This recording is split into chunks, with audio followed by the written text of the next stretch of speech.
We've received new evidence showing that we might be seeing the final days of Keir Starmer's leadership at the top of the Labour Party. And we're going to talk about why this could be a bad thing for Boris Johnson.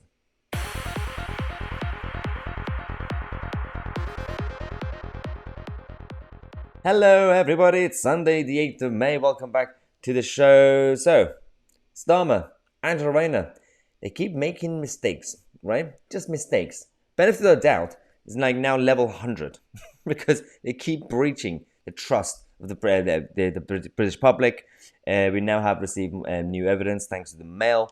The visit program to Hull last year when they broke the rules. You know the whole story about we were visiting. It was a work meeting in with the Labour Party in the north of England, and we stopped for 10 minutes to have some food. And somehow I randomly found a bottle of beer in my hand. That was Starmer's excuse.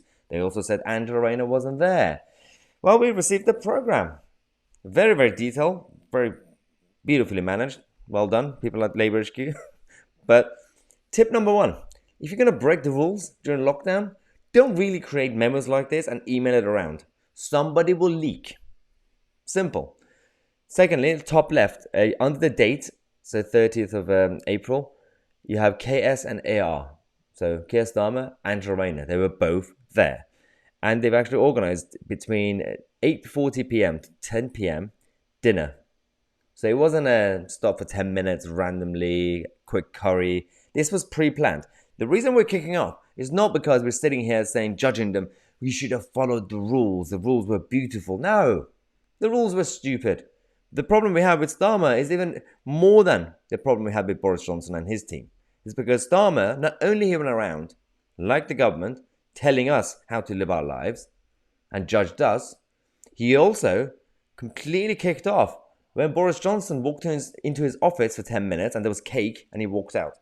I'm not even defending Downing Street because those guys have a whole different issue. Massive problem with Friday drinks and all that nonsense. But why, initially, would you lie about Angela Rayner not being there unnecessarily? You're going to get caught. Try not to, that's tip number 2, by the way.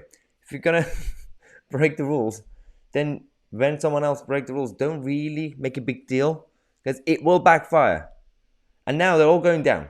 So Starmer's already said, if the police, with the next few days, fine Starmer and Rayner, he will resign. And this evidence has now come out. This will completely confirm the investigation.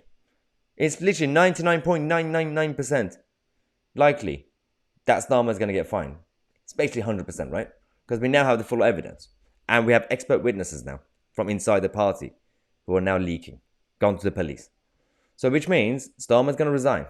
The problem here is that it's not a good thing for Boris Johnson, because if Starmer resigns, he will be seen as the principal one, weirdly enough. He said, I did say if I break the rules, I will resign, which means he's going to force Boris's hand. And then the Tory MPs are going to move against Boris Johnson potentially, because they're going to say, well, Prime Minister, you received the fine. Starmer received the fine. Starmer's gone. You're still here. It will create a big, complicated situation for the 1922 committee of the Tory party. But at the same time, let's not talk about the Tories, let's talk about these idiots. Lacey is the future of the Labour Party, apparently. God knows why. This is such a sad state of affairs. She went on Sky News, and a very, very simple question about whether Starmer should resign or should apologise and things like that. Obviously, Starmer has privately said that he will resign. But they can't even publicly confirm this, which is the biggest problem. If they find that he broke the law, should he resign? Look, I'm not going to get into that because I'm absolutely confident that he hasn't broken the law. But he was why investigated. Won't you get into it? I genuinely, sorry to interrupt you, but I am struggling to understand why nobody will engage in this legitimate question when Keir Starmer is literally under investigation by the police. If you're so confident, I understand that. If Labour says, look, we're absolutely confident no rules were broken. If they were, of course they'll resign. But, This is why people hate politicians. It's people like Liz and Andy not answering questions. How is she the future of the Labour Party? How is she supposed to be replacing Starmer? And how is she supposed to be winning back the Red Wall and, West London and Surrey and Cornwall and Scotland? She can't do this. People hate and dislike this weird culture in the political class that we have. Not just the hypocrisy and the lies, but not being straightforward. She's claiming to be, a woman of the people, right? But no, she's just as robotic as the rest of them. Gonna come back with a couple of more updates for you guys. Subscribe to the channel. I'm Tousi, and we are the media.